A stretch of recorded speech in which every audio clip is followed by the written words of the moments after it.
Kaspersky Lab, expert en solutions de sécurité informatique, vous présente le kiosque d'Europe 1. Avec Pierre de Villeneuve. Le kiosque d'Europe 1 composé de Marguerite Lefebvre pour la presse régionale, Anne-Laure Jumet pour l'économie et Guillaume Janton pour la télé. Bonjour à vous trois. Bonjour Pierre. Un seul visage ce matin dans la presse nationale, ou presque, celui de Jacqueline Sauvage. Le Parisien s'interroge sur le coup de grâce en pages 2 et 3 et nous explique que François Hollande veut rester dans l'histoire comme le président humain. D'après nos confrères, le président a consulté Cazeneuve, Valls, Taubira en leur demandant à chaque fois « Et toi, tu ferais quoi ?» Et puis le déclic à la rencontre avec ses filles, c'était début décembre, c'est là qu'il a tranché. Il était impensable pour lui que Jacqueline Sauvage entame 2017 derrière les barreaux. Jacqueline Sauvage dans le Figaro en première page, oui, mais ce n'est pas la une. Et ce titre, François Hollande finit par gracier Jacqueline Sauvage. Jacqueline Sauvage, enfin, libre en une de Libé, embrassant la main de son avocate, que nous recevrons tout à l'heure à 8h moins le quart, et Libé de double titré, ça devient une habitude. Sur les listes électorales, les retardataires affluent en cette fin d'année pour pouvoir voter en 2017. Idem pour la Croix, le vote en crise à 4 mois de la présidentielle. Plusieurs millions de Français manquent sur les listes électorales. Enfin, dans l'UMA, coup de projecteur sur Asli Erdogan. Elle porte le même patronyme que son président, mais cet écrivain turc est opprimé dans son pays. Elle comparait aujourd'hui avec 8 autres intellectuels. Tous risquent la prison à perpétuité. Finalement, l'histoire se répète. On supprime l'intelligentsia même au XXIe siècle. Marguerite Lefebvre, vous n'allez pas revenir sur les nombreuses unes en région consacrées à la libération de Jacqueline Sauvage, le Dauphiné, l'Union, la République du Centre. Vous avez choisi 3 autres unes sur d'autres sujets. Oui, et notamment cette information de Var Matin. Il y aura moins de croisières l'an prochain en Méditerranée. La raison, les compagnies américaines délaissent la région à cause de la menace terroriste. Conséquence directe, nous explique le quotidien. À Toulon, il y aura moins d'activités, 30% d'escales en moins en 2017. La sécheresse s'affiche à la une du Courrier de l'Ouest avec cette photo d'un lac quasiment vide, le lac du Cébron près de Poitiers. À cause du manque de pluie, la production d'eau potable n'a toujours pas pu être relancée. La situation devient inquiétante. Et puis, votre sapin de Noël contre une bonne action, c'est dans Paris-Normandie qui met en avant une initiative, celle de la mairie de Graville, près du Havre. Elle va venir collecter gratuitement à domicile tous les sapins de la commune pour les replanter.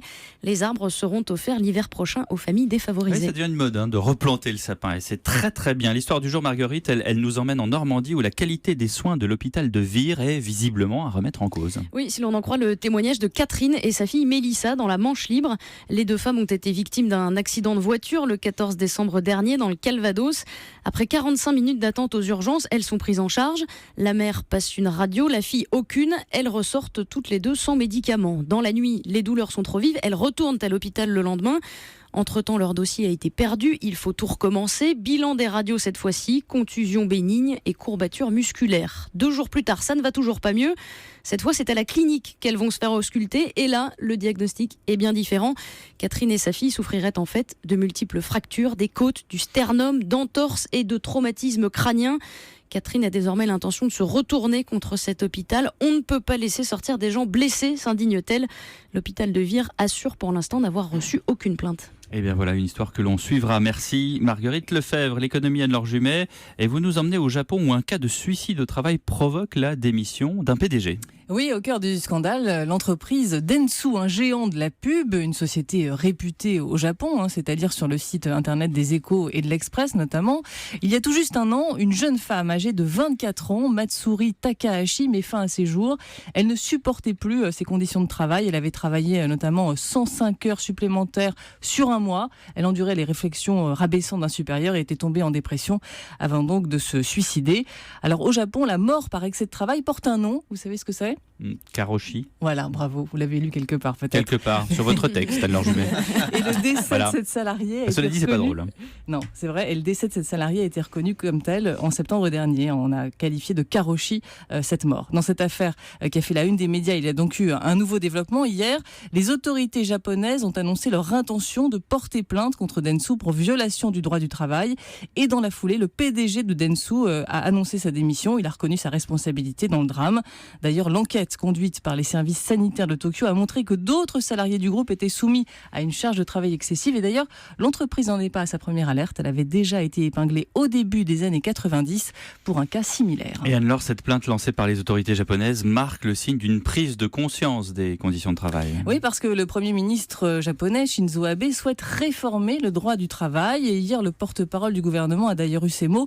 Il faut mettre fin aux trop longues heures de labeur et créer un meilleur environnement de travail pour que les femmes et les personnes âgées puissent davantage participer à la vie active. C'est un changement de mentalité, soyons clairs, dans ce pays où le travail, le statut social sont érigés au rang des vertus cardinales, avec l'idée d'un sacrifice nécessaire pour être promu. Il faut trimer. Si l'entreprise nous licencie, c'est pour notre bien. Voyez un petit peu le tableau. Donc aujourd'hui, que dit la loi ? Le temps de travail est de 40 heures par semaine et les heures sup sont plafonnées à 80 heures par mois, ce qui est très élevé déjà.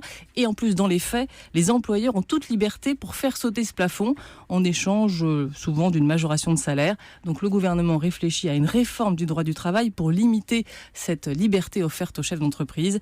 S'il mène à bien cette réforme, ce sera une vraie révolution dans le pays. Cela dit, je reviens sur Karoshi et le fait qu'on s'est tous étonnés qu'il y ait un nom, un mot, voilà, un terme. C'est significatif. Ça veut dire que ça banalise ces drames, d'une certaine manière. Merci Anne-Laure Jumet. La télé Guillaume Janton, à la télé ce soir. Les mystères du zoo du parc de Beauval, un documentaire donc incarné par Cécile de Bénibus. C'était à 20h55 sur C8. Et oui, ce soir, C8 nous propose une plongée dans les coulisses du plus grand parc animalier de France, le zoo de Beauval. Un immense site de 30 hectares avec 8000 animaux et certaines espèces dont vous n'avez sûrement jamais entendu parler. La telle de Colombie, également surnommée le singe araignée, le chien oreillard. Tamarin, empereur barbu, l'autotion, le cerf-cochon. Voilà, le cerf-cochon qui porte ce nom parce qu'il a un caractère de cochon. Et non pas parce qu'on peut en faire du saucisson.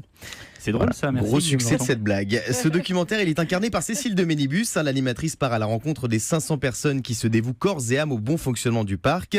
Parmi elles, Françoise Delors, la fondatrice du zoo de Beauval, très à l'aise avec tous les animaux, même les plus féroces.